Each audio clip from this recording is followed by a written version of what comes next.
Everybody, if you're just coming in, if you could sign in the chat to help us keep track of attendance, that'd be great. I think President Barb is going to get us started here in just 1 minute. And if you want to see the fancy award that she won last week when she wasn't here, that was last week, it's just over her shoulder to the left, at least on my screen, that clear one.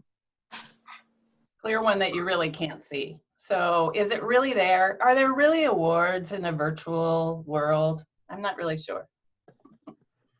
It's nice to be recognized.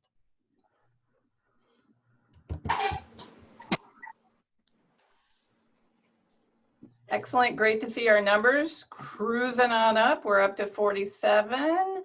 Devin, let me know if you see Bill Oglesby at any point, okay? He's gonna share the video with us if he's able to join us. His son is actually, though, having surgery today, so he wasn't 100% sure. So we can all keep kind of Bill and his son in our thoughts today. For sure.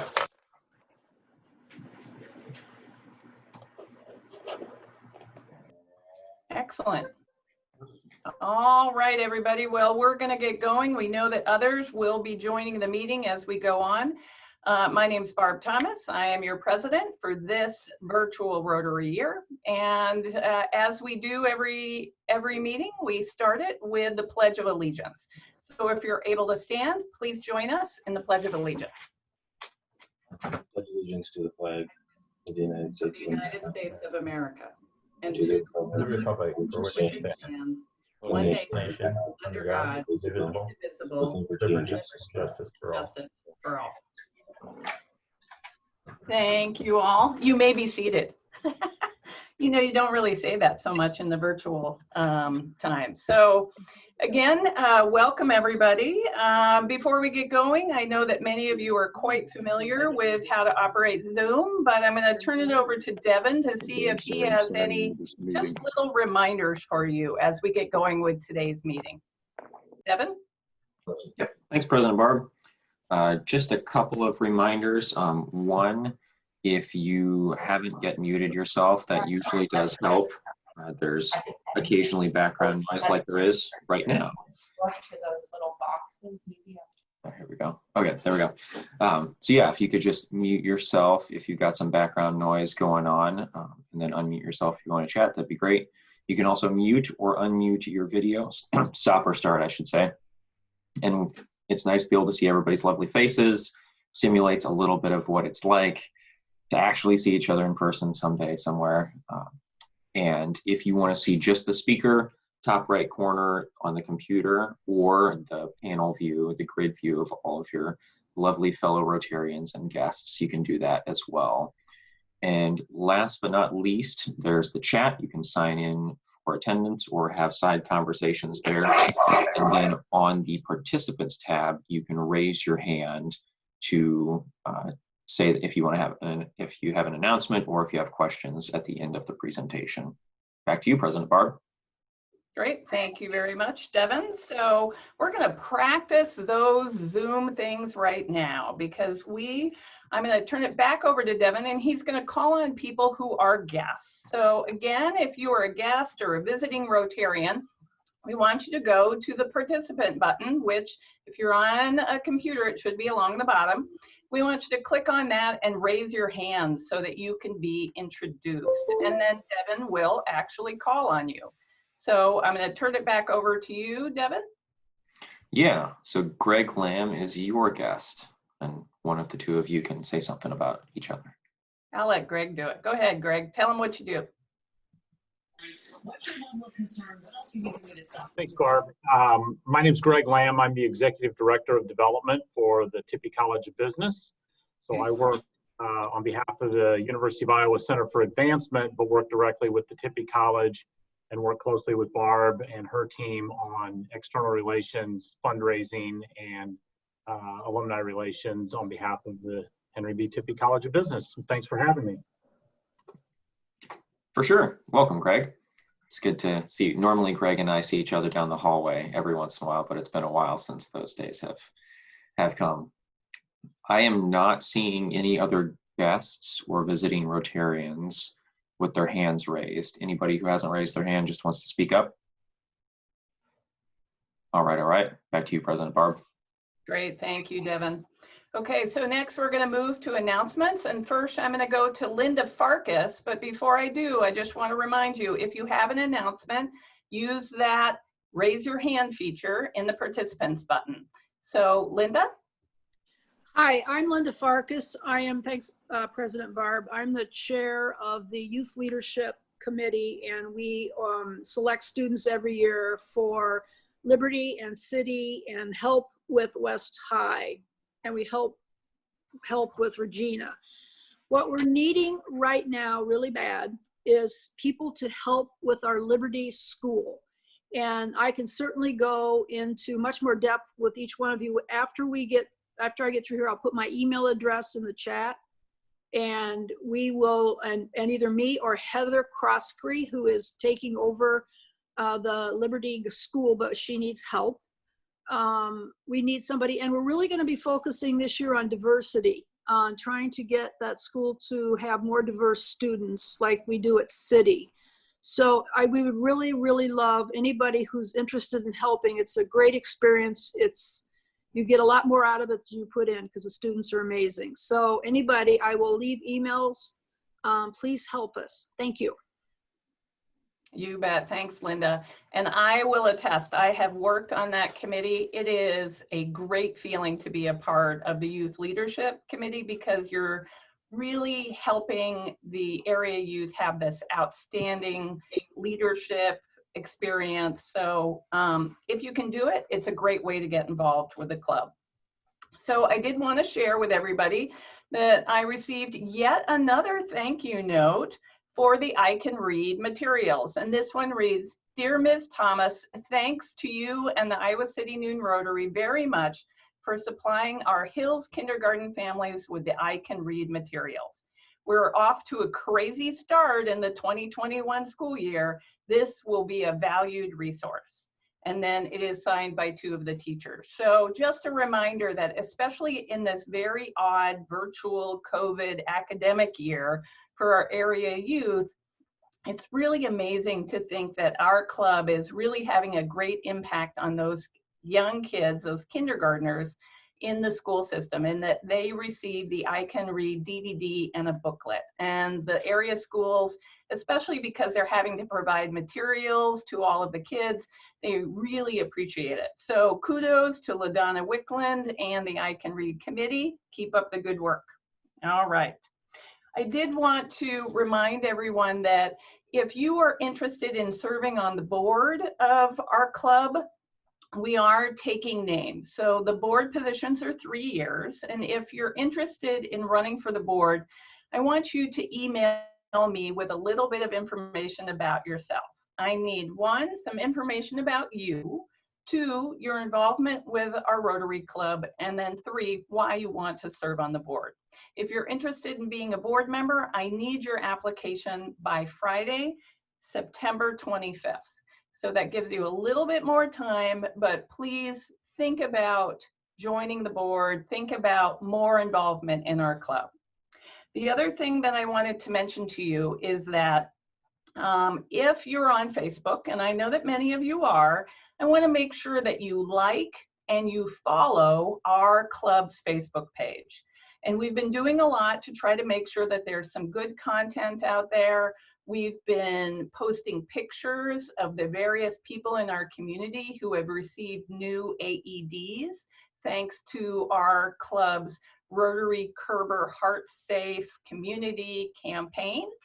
And so we want you to make sure you follow our page.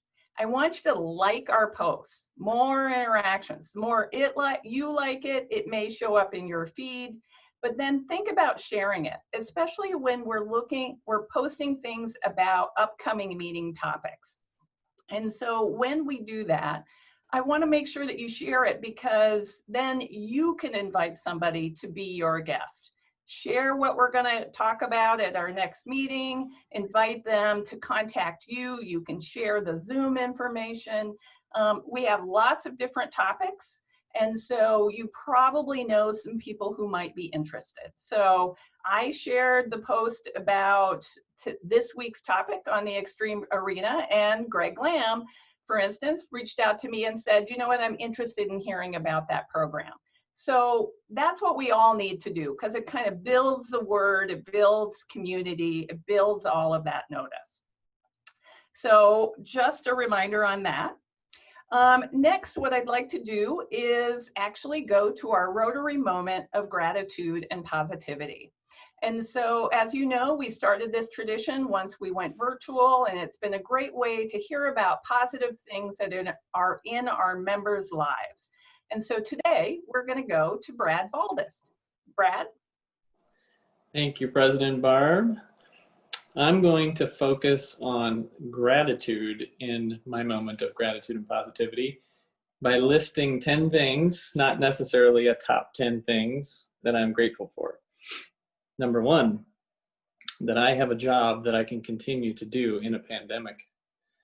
Number two, that I have an office that I can continue to work out of in this pandemic instead of having to work from home. Number three, that the pandemic has been an impetus for me to read more. I'm on book 7 of the William Kent Kruger's Cork O'Connor series. Number 4, that my family is in good health.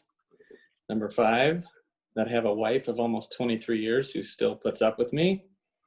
Number 6, that my son stayed in town for college so I get to see him. Number 7, to be able to watch my daughter play volleyball, at least while the school district extracurriculars are allowed to take place. Number 8, for Barb giving me this opportunity to remind myself of the many things I'm grateful for. Number 9, to have spent most of my life in the Iowa City community, which has so many opportunities and is full of people wanting to make it better. And number 10, to be a member of this Rotary Club and make connections with people that I otherwise wouldn't, and which also creates opportunities to support good causes, including charities such as Ronald McDonald House, Rag for Club Foot, the Rotary Foundation, Shelter House, Bird House, and many others. Being a member of this Rotary Club also creates opportunities to support fellow community members. For instance, in the Rotary Zoom meeting 2 weeks ago, Barb had us try out the Zoom breakout room concept. In my Zoom breakout room, I learned of Ryan Bell's new restaurant, Table in North Liberty. Janice and I immediately felt compelled to check it out, so we had a breakfast date there the following weekend. It was delicious. It's awesome to be able to support local businesses, especially when I know and admire the owners. These are the 10 things I'm grateful for as my moment of gratitude and positivity. Thanks. Glenn. That's great, Brad. And glad to hear that Table has your high recommendation. I appreciate that very much. So this week, since we don't have a lot more announcements and we've got a little bit of time before our program, we're going to do just what Brad talked about. That's right, people. We're going to Zoom rooms. Okay, now, Devin, I believe that you have the controls for this, okay? So you're a novice, is that right, Devin, on Zoom rooms? But you're going to be an expert in no time. In no time. So click on that, and I would say we have about 60 people. Why don't we do about 7 or 8 rooms? See where it can do that? And then everybody needs to watch your screen, because what it's going to do is that it's going to tell, you're going to have to click to go to a room. So basically what you're going to do is you're going to pretend you're at a table at our actual Rotary meetings, and you're going to have a conversation. We're going to do this for about 10 minutes, and then Devin's going to pull us all back, okay? So get ready, watch your screen, and let's go.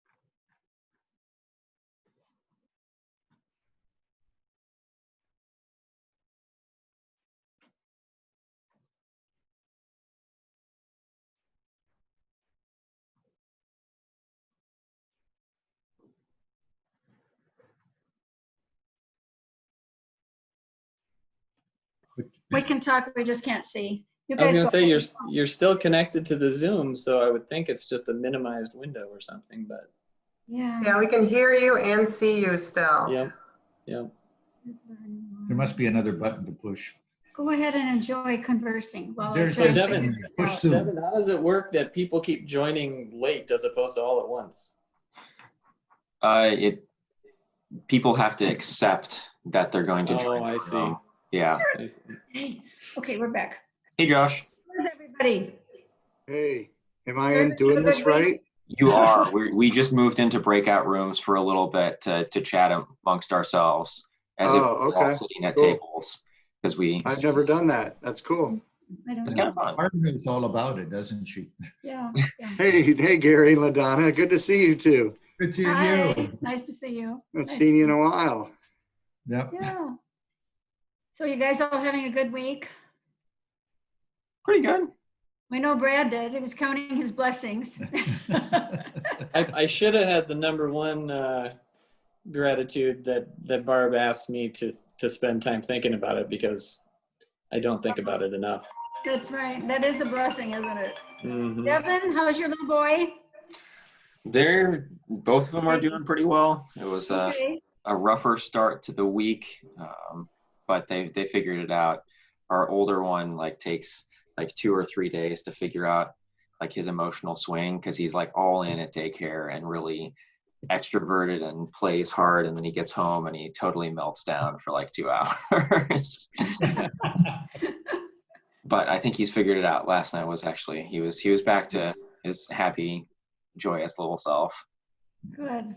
Well, it's quite a change going from isolation to back in the world. For everybody, it will be, I think. Yeah. We'll all have to pace ourselves. Right. We'll get done with an actual. Carlin, how work are you week. doing? Carlin, unmute. You got to Carlin. unmute, Carlin. Devin, you can probably unmute him for him, can't you? Yeah, there he goes. Is it now? Yep, you're good. Now, Okay. No, I'm a retired dentist and now moved to Iowa City to be close to family. We have one group of family here in Iowa City and one in Cedar Rapids. So it works out pretty nicely. And we enjoy visiting. And now, of course, can't do much as far as going out, but we try to do what we can. And doing quite well. Great. So nice to see you folks. Yeah. How are you doing, Tricia? I'm doing all right, We kicked off on yesterday morning. Gosh, it's only yesterday morning. It seems like it was forever ago already. We did our first COVID-friendly or COVID-conscious, we're calling it, event. And that was something brand new for all of us, myself included.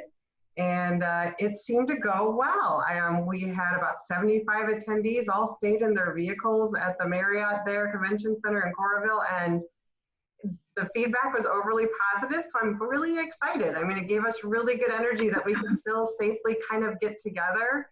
But full disclosure, I really missed just talking to people before and after the event. I didn't have that opportunity to run through all the cars. Jan Jensen was running from car to car, because you know Jan Jensen. But I just didn't have that opportunity. So I have to say my only takeaway was that I just kind of missed talking to people like we are right now. Yeah. Are you at home part of the time or full time or? I'm right now on kind of a self-quarantine because my father passed away 2 weeks ago, and we did do a small visitation but a closed funeral. And so people came in and out of that, and my children had to come back from Illinois. So I was potentially in an exposed situation. So I will now completely self-quarantine the rest of the week. But at United Way, we're kind of just keeping about 4 people in the office, and then we kind of alternate days based upon your meeting schedule or whatever commitments that you have. And so I think it'll ramp up a little bit during campaign, but a lot of campaign is going to be this, just like we're doing right now. A lot of virtual meetings and virtual special events, and learning to make a charcuterie board online, which would be a really fun special event. So I'm really looking forward to how creative people can get. Nice. I think I'm going to rope us all back into the main room, so I'll see you in a minute. Great job, Devin.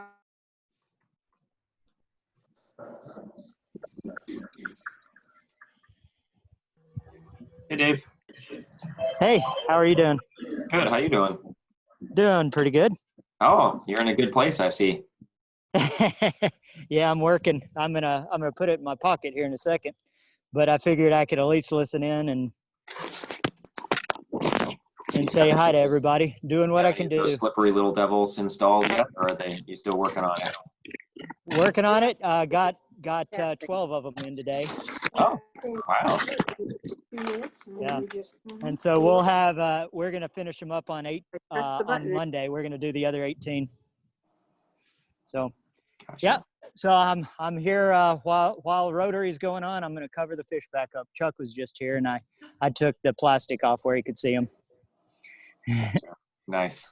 I'm sure. All right. Well, Dave is working on a special installation that will be unveiled next Friday, we found out. So after next Friday, you're going to have to come by Hancher and see what they have installed. But in the meantime, I hope you all enjoyed your virtual lunch table and that you had the opportunity to have some good conversations. We talked a lot about dentist experiences because David Spaniard had a tooth removed today. So you never know what you're going to talk about when you're at the table. So next we're going to move to our program. I'm going to turn it over to Devin, who will introduce our speaker today. Devin? Yeah, thanks, President Barb. Our speaker for today needs very, very little introduction because he is A, club member, and B, he's been here to present about this about a year ago. I thought back when Jim Connard recommended this program because he knew that it was the grand opening today / this weekend of the new Xtream Arena, and Josh has been integral in getting that here and being part of the team that runs the nonprofit that manages it, and also just being part of the Coralville scene and making things happen. So in case you haven't been down to the Iowa River Landing, there's a really cool new building down there, an arena that's going to do some great work, and Josh is here in several different roles. You can tell us all about those, Josh, to tell us about the grand opening of this building, maybe what's next, and pandemic plans and all of that. So welcome, Josh. Thanks for coming today. Thank you, Devin and President Thomas and all of you. It's great to see many very familiar faces around the screen and names if you don't want to show that you're sitting in your pajamas eating popcorn, just your name. So that's cool too. Yeah, really thankful to be here today and visit with you all. It's a pretty monumental day here in the community, and particularly for me and quite a few others who have been working on this project for a couple decades. So this new Xtream Arena that will celebrate its grand opening today and ribbon cutting at 4 o'clock really is the conclusion of the sort of final anchor tenant of the 185-acre former brownfield and wasteland site that's currently known as the Iowa River Landing in Coralville. And Coralville has done just a really remarkable and exceptional job these past 30 years in transforming a truck stop. I heard Kelly tell a member of the Jardine family the other day that it took them, I believe, about 8 years to pump 70,000 gallons of diesel fuel out of that old area where that truck stop was here off of Interstate 80, currently where Trader Joe's is sitting. And so that whole area has been a long-term master plan vision for the city of Coralville, and coming up on a little over 30 years now. And we will celebrate as I mentioned, the final anchor tenant today with the opening of Xtream Arena and GreenState Family Fieldhouse. So this particular venue is especially important to the work that we do at the Convention and Visitors Bureau in bringing visitors to this community and providing a space that we can go after year-round amateur sporting events and tournaments, cheer and dance competitions, gymnastics, soccer, hockey, all sorts of activities that will continue to fuel area businesses, restaurants, hotels, retailers, things of that nature. So it's quite honestly, it's pretty frustrating and disappointing to work so hard for 15 years and figure out all the revenue sources. I was just writing some notes for one of our speakers today and looking back probably 6 or 7 years ago, the state came out with an Iowa Reinvestment District program, which provided us $12 million to kind of kickstart this project. And so it's been a lot of work to get us to this day. There's been a tremendous amount of very thoughtful and long-range decision-making that took place to get us here. But unfortunately, with the COVID pandemic, we're going to have to wait just a little bit longer to see it really run at full throttle. But it will run because the entire facility and space is certainly designed for the long term and not the COVID-19 short term. Even if that short term lasts another 6 months or a year, it's in a really good place. We've worked hard to get it in a good place, so we're excited about today.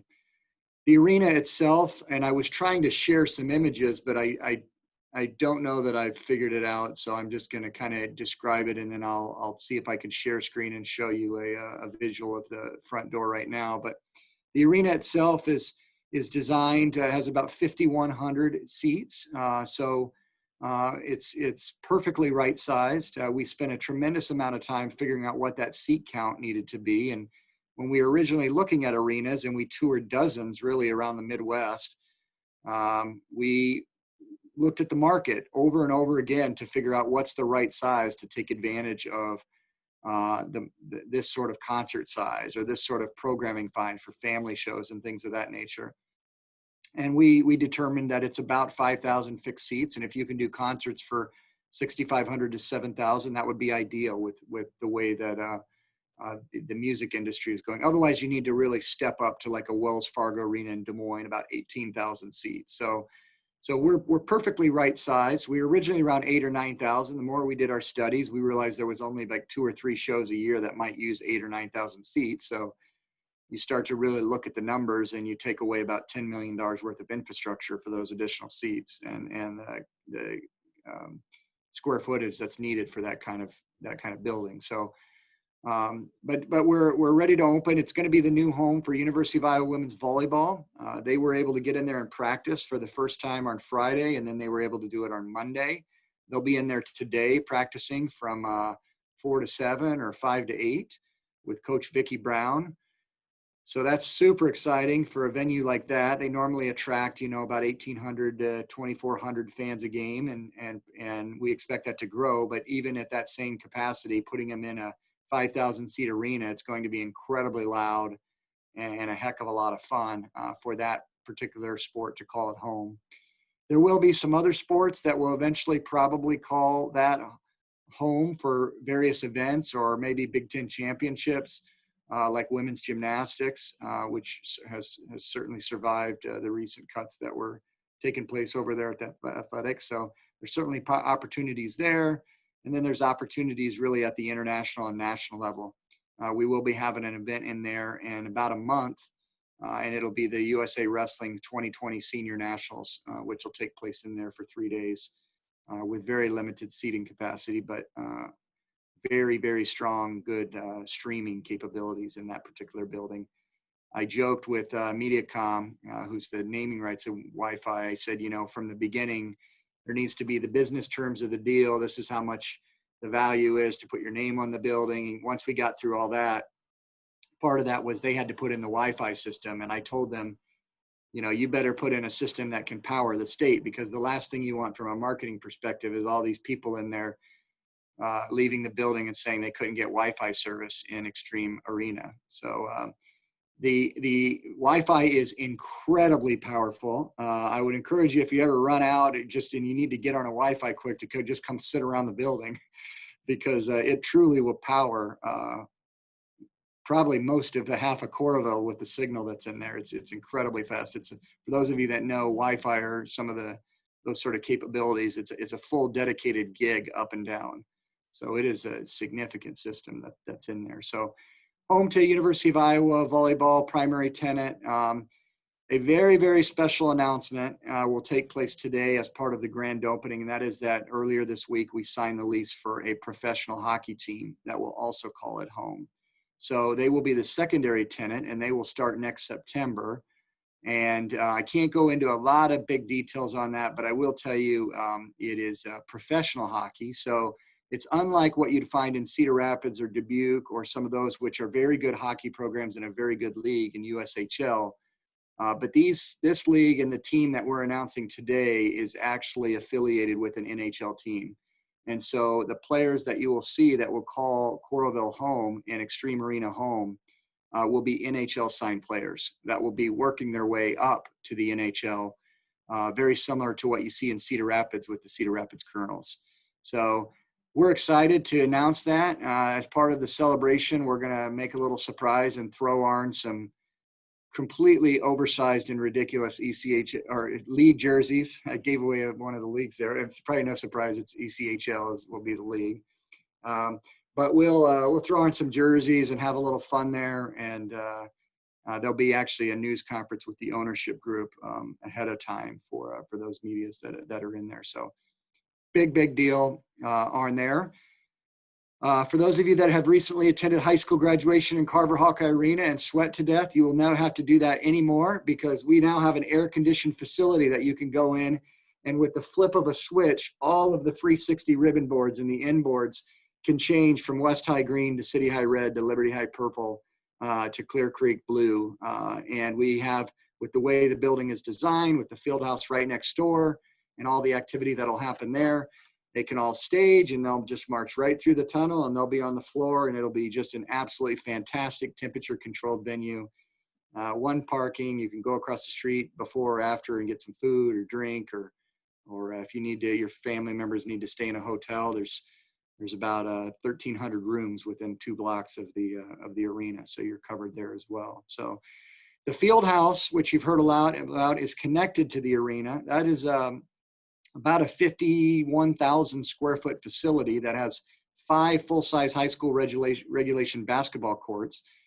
It opened on the 1st, and it has been full about every night with various clubs and groups, basketball, volleyball, pickleball, soccer, gymnastics, that are doing basically socially distanced skills training throughout there. And there is a tremendous demand for that sort of court space. And so that runs concurrent to the arena, and they're both designed to where they can run as a single entity. So when we have the national championships here for wrestling, the warm-up mats will be in the Fieldhouse. The competition will be in the arena. There's windows all along the arena concourse that you can look into the Fieldhouse. So when we have World Cup again here for wrestling, you can be in the stands waiting for the competition to start and look through the windows and see Turkey or Russia or Cuba warming up on the warm-up mats. So, but it's also designed to where they can run by themselves as standalone entities. That was really important to us. We did not want to have a concert impact an ability for us to go after and book, 800-person basketball tournament that was going to bring families to town. So we've got enough concessions and capacity to run both of them with electronic Mecco shade curtains in the windows to where they can be closed off and blacked out and run as standalone entities on any given night of the year. So it is a significant accomplishment for a lot of people that have been involved. We couldn't be more excited to bring it to the community. It will immediately have an impact on. We have a small tournament that's going to be spaced out over the 5 courts that'll happen here in a couple weeks, and there's already 180 hotel rooms that have been booked attached to that one event. So that's just an early little thing. When we have wrestling here in a month, there'll be excuse me, probably 700-800 rooms tied to that. So with that, I'll be happy to open it up to any questions. We have a lot of activities today. If you're not able to make it today, we have very strong plans in place for how you can tour the building, one direction. But there's also an open house all day Sunday. You can come and go at your leisure and walk through the facility. That's, I believe, from 1 to 4. Have to double check that. I believe it's 1 to 4, and today is from 4 to 8 throughout the facility. So, after that first hour or two, it does thin out. So you should feel welcome to come down, and it is mandatory masks on all events. So you have to be in a mask, and we'll go from there. So I'll be happy to answer any questions about how it came together or more of the intent as I go to another screen here and try and pull up the live shot of the venue as it sits right now. Gotcha. It does look like we have a question from Mark. Mark, do you want to unmute and give your question? I did. I was so excited to hear you speak, Josh. And then I saw in the paper yesterday the renovation of the interstate intersection so close to the Xtream arena. And so you're going to open and all of a sudden there's going to be all this construction going on. You got some thoughts on that? Yeah, well, that is like desperately needed. Exactly. That I don't really have a lot of involvement with. I know it was a huge win for the city of Coralville, and they've been working on that for decades too. They got a $21 million grant to finish off the whole diverging diamond interchange is what it's called, just north of here. So it will be a little bit of a thorn when it's up and really under construction, but it will provide a fourth entrance directly into the Iowa River Landing. So when you're coming eastbound on Interstate 80 and you hit the light there, you'll actually be able to drive straight into the Iowa River Landing right there behind Trader Joe's and Von Maur. And so that will be a welcome addition, and you end up circling down to 2nd Ave in front of Von Maur. But 7th Street just was completed and almost done just south of Latitude, and that's been a really terrific addition with those two main arteries into the Iowa River Landing. And then as the site gets developed just a little bit south across from McDonald's area, the BP, there'll be a fourth entrance down there off of 6th Street. So 6th, 7th, and 9th will all be primary ins, outs, in addition to that interchange that's coming. That's great. Now, I have a question as a parent of a student who graduated from West High in 2019. I got the enjoyment of having a tornado warning during my son's graduation. And that was certainly interesting, where all of a sudden, all of those parents and grandparents and the graduates all had to be like moved into safety.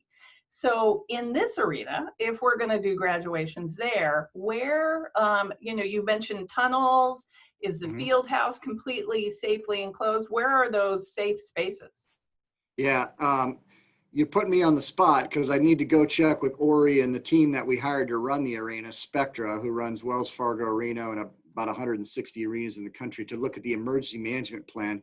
But I can tell you the Fieldhouse is completely underground.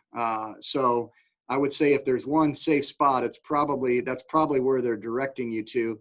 I should also mention, in a couple weeks, I'm going to pull up and share my screen here if I have the ability, because this is not refreshing, but you can at least see from last night. Can you see that? Yeah. So that's an image that didn't get refreshed from last night. But as you can see on the left there, that is former longtime Mayor Jim Fawcett's Mercury that's in that front window. And that will be actually the primary entrance, those doors that car is facing on the left side of the screen, to the Johnson County Historical Society Museum and the Antique Car Museum of Iowa. And their entire space is also underground with a little bit of windows on the top. So you're going to test me there, Barb, but I'd have to double check with the emergency management plan to see which way they go. That's great. Do you have any other images at all of the building that you could share? I do. Let me pull that up while I'm answering another question. Okay. Do we have any other questions? Looks like Bill Easton has one. Bill? Hey, Josh.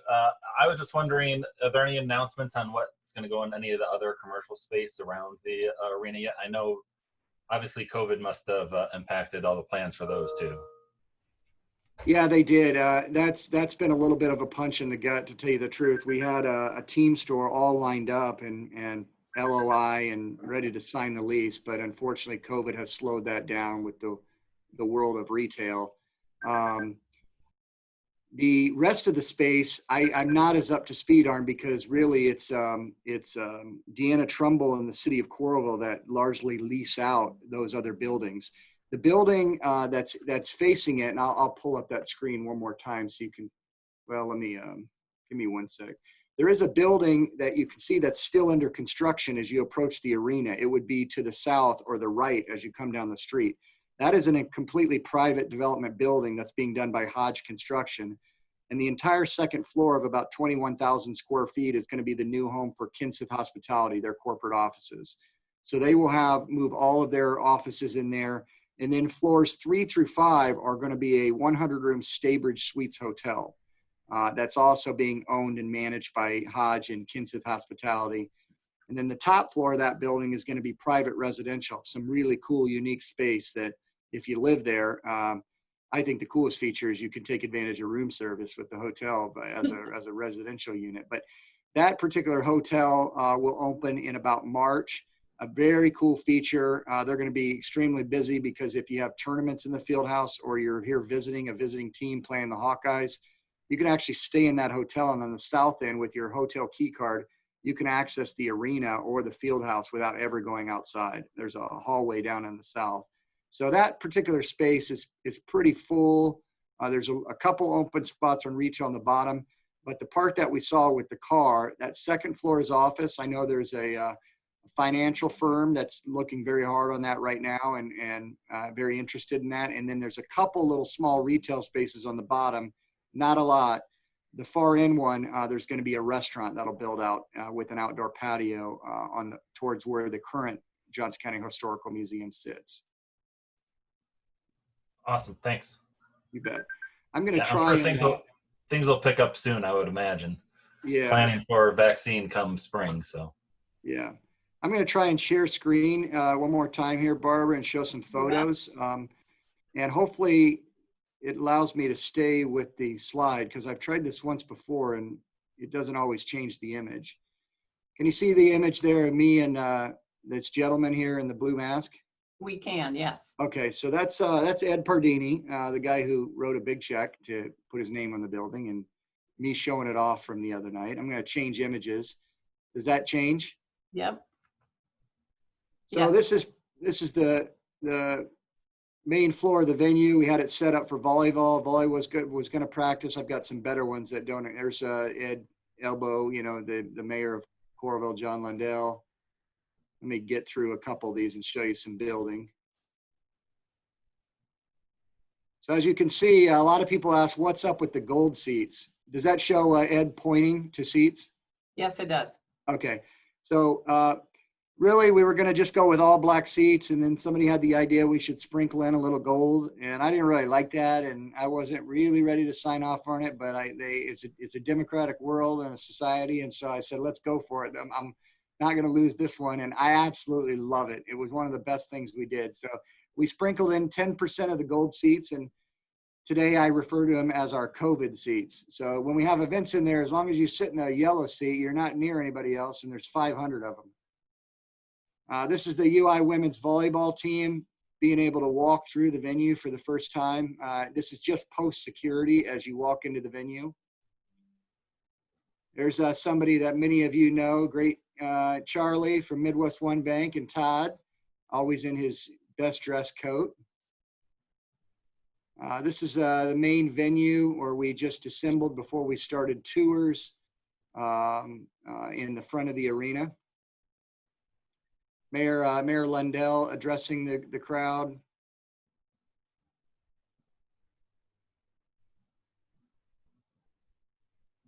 Kevin B.F. Burt playing. One of the cool features of this, you can kind of see in the background, is the ribbon board. So in the arena, we have a full 360 ribbon board. I'm going to escape and jump ahead to one particular image, which shows off this facility here. Let me pull up.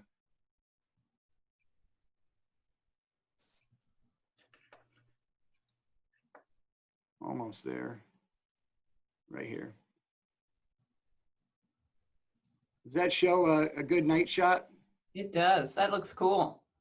Yeah, so that's really the whole setup for UI Volleyball. They'll end up doing some more seats on the floor, but you can see the Iowa Volleyball running around the ribbon, and then we have two large, very high definition inboards to play their hype video and all the sound and music, and it's quite an experience. As you can see, we left the dasher boards in.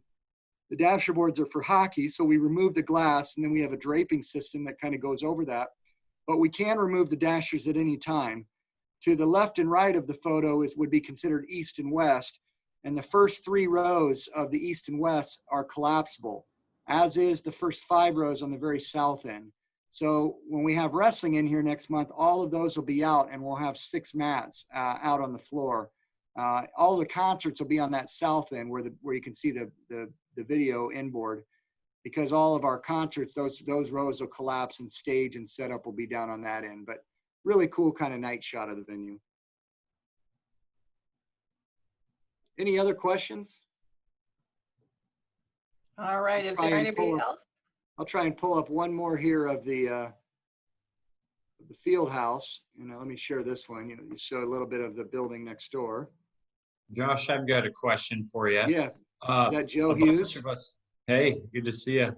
A bunch of us signed the, what do you call them? The metal structure of the building. Oh, the beam? Where did those go? The beam, I'm told, is in the south end of the arena, but I have not seen that yet. I need photographic evidence that they didn't paint over it and that it's up there, which they were told and threatened that we wouldn't pay them if they did anything with the beams.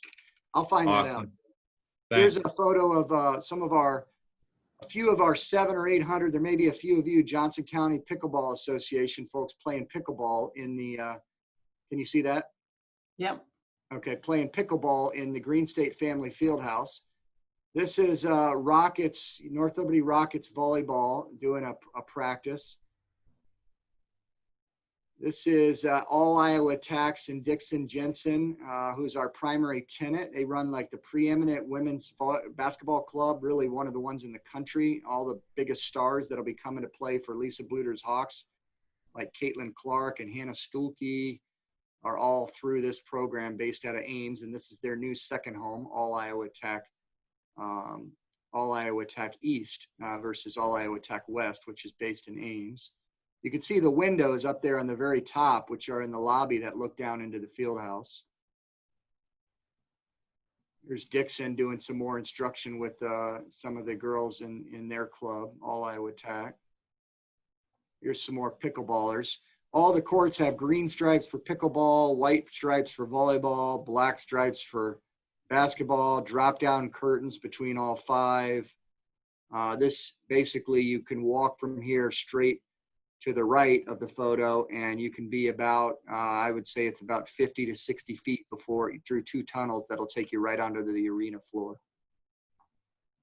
There's a good overhead view from the window of the lobby and the Xtream arena looking down into the Fieldhouse.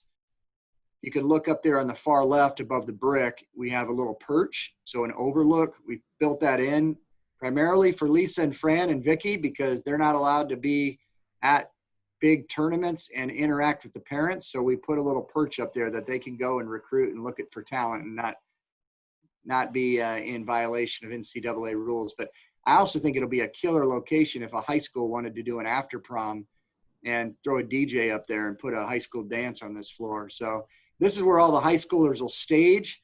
And then on the left there where that door is, that's where they march right out into the arena floor.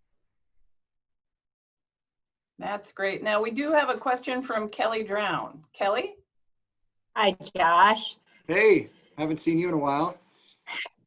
I know, good to see you. Can you share a little bit about the concessions? You bet. Are there local vendors? Yeah, we spent a lot of time. That's one of the directives we gave to Airmark. So we hired Airmark to do the concessions primarily because it's a good partnership for staffing and other reasons between the Hawkeyes. So they'll treat this just like Carver and Kinnick, but for our particular building, since we own it and we have control over it, we wanted them to take advantage of local restaurants and partners and show off local products in our venue. So when you walk around the arena, the first concessionaire you're going to get to is Guildwurst down on the Coralville Strip, and it's all decorated, and then they'll be selling sausages and hamburgers and food that you'd normally find at Guild. We have Big Grove and Back Pocket as some of our beers. We have Pizza Ranch has a concession area. There's a taco one. It's just really important for us to do that. And so we have a lot of concessions in the arena, and then in the Fieldhouse, there's actually several concession areas including that wall that you saw opposite of the door to the arena, that big gray wall where the GreenState sign was. Behind that wall is the basement of the hotel, and we own that basement. So the majority of that will be storage, but we carved out 4,500 square feet of it. And when you go through a bunch of double doors, it becomes a hang space. So if you've got 2 hours before your next wrestling match and you just finished up on, mat 4 and 5 down there on court 2, you can go in there and all the teams can go in there and hang out and throw their bags, and there'll be couches and chairs, concessions, and they can be off the courts and in that space, restrooms, before they've got to come back out and go to another mat or go to a court. That's Great, great. thank you. It looks like Mary Ellen Lewis has a question. Mary Ellen? I was going to ask Kelly's exact question, and she got there before me. I lost my internet for a few minutes, so I wasn't sure if that had been asked. But I do have another question, which is, I just drove by yesterday, and I noticed that there's still some hotels under construction. Can you tell us the names of the hotels, or are they Marriott brand or Hilton brand or whatever? Yeah, there's only there's 3 total in town that are currently under construction. The one connected to this facility will be owned by Kinseth, which runs Radisson, Hampton Inn, Downtown Hilton Garden Inn, the Element. And this one that's being developed will be a Staybridge Suites. So a very nice product, extended stay hotel with they have larger rooms and kitchenettes and things of that nature. And it'll be 100 rooms. There's a hotel out in University Heights that's being developed and has been in the plan for a while, a big building out there if you've been by Kenneck lately, and that'll be a Courtyard by Marriott. That's being developed by the same group that owns the Spring Hill Suites out by Coral Ridge Mall across from the Black and Gold shop. That's Jim Glasgow and Greg Stiltner. That group is going to open that one. And then there's a Best Western Plus being built. Don't ask me why. We do not need any more hotels, and I've been saying that for years. But there's a group out of St. Louis that has money and wants to build a hotel, and this has obviously been a very resilient hotel market. Before COVID, we were breaking even more records for demand. The state average was around 4% year over year growth, and we were at about 9.5% here in Johnson County for hotel demand or room demand. So there'll be, I believe it's about an 80-room Best Western Plus out there by that is it Pipe? Whatever the chicken place is out there by Home 2 near Lowe's. Yeah, the new Marriott Courtyard is in my neighborhood, and I think I was not exactly thrilled about its location, but I think it's going to be a huge success because of its location. Yeah, I hope so. I have a little worries about it, quite honestly, just because of the demand that the rate that they're going to need to. Those are expensive that's expensive property and a flag, but they've got a good team there. And my only concern just relies about, the hospital crowd can't go for that kind of rate. So they'll continue the people that are here for healthcare reasons will probably continue to look for a flag that has an $80 to $100 rate versus $130 a night rate. Yeah. But they'll do well in a lot of other areas. And if we can ever get back to football, obviously they're going to crush. Yeah, definitely. Thanks. That's great. I think we have one last question from Devin. Devin? Yeah. So Josh, this is Spectra is a for-profit company running this arena on behalf of a nonprofit group. What kind of instructions have you given them in terms of what the priorities for programming are? Like what kind of concerts? Obviously getting some of these sports franchises in is a priority, but what other kinds of things are a priority for them to be putting in there? We haven't given them much direction at all other than you better break even. I told them after today, I've been down there so much that I don't care to go in that facility other than for a while. Once a month, I want you to show up with your performa. But no, honestly, they know what they're doing. They run arenas. They know what the market will support, and whatever the market is going to support, we want them to bring in there. Whether that's Disney on Ice or Bob the Builder. I mean, that's probably dating me with my kids because they're way older than Bob the Builder. But some of those things, Cirque du Soleil, concerts, Harlem Globetrotters. We're going to do a monster truck show. You can get monster trucks in there, believe it or not. They bring in a pile of dirt and it goes on top of the insulated deck, which is on top of the ice. And so they know what they're doing. The only thing I'll say to that is that we have stressed, and we've put in the Fieldhouse in particular, that we've worked very hard to find revenue sources that pay for this building that do not require debt service to be part of their pro forma.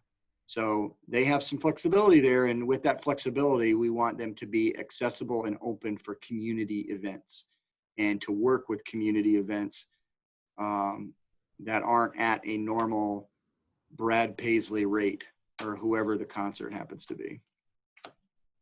Great. Thanks, Well, Josh, thanks so much for taking the time today and giving us this insight. I think we can all agree that we all can't wait until COVID is over so that we can take more advantage of that, and that we know that we can do that safely as long as we wear our masks. But that, just a reminder for everybody, you said that today it's open from 4 to 8. Is that correct?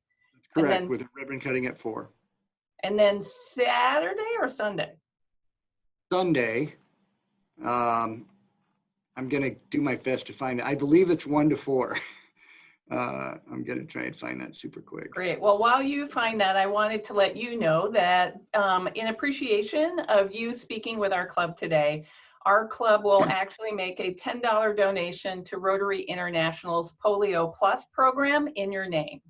And every donation given to that effort is actually matched 2 to 1 by the Bill and Melinda Gates Foundation. So that $30 that is given to this cause in your name will actually provide 70 vaccinations for polio. And we all know that we are this close to eliminating polio. And so we are happy to do that in your name in appreciation. So thank you for coming today. Thank you very much. Still searching. I'm almost there. So if I find it, I'll put it in the chat. You had it right. 1 to 4 p.m. Sunday. All right. Thank you, Joe. I knew you could pick me up, buddy. You need to do more of that on the bike, though. Nice. So just remember, everybody, if you'd like to see it, you have 2 opportunities today and on Sunday. You must wear your masks. So, and with that, if there is no other business before the club, if you'd like to, you can all unmute your microphones for the cacophony that we call the 4-way pledge. So please join me. Of all of the things that we think, say, or do. Is it the truth? Is it fair to all concerned? Build goodwill and better friendships. Will it be beneficial to all concerned? And with that, our meeting is adjourned. Thank you, everyone. And thanks, Josh. Very exciting. All right.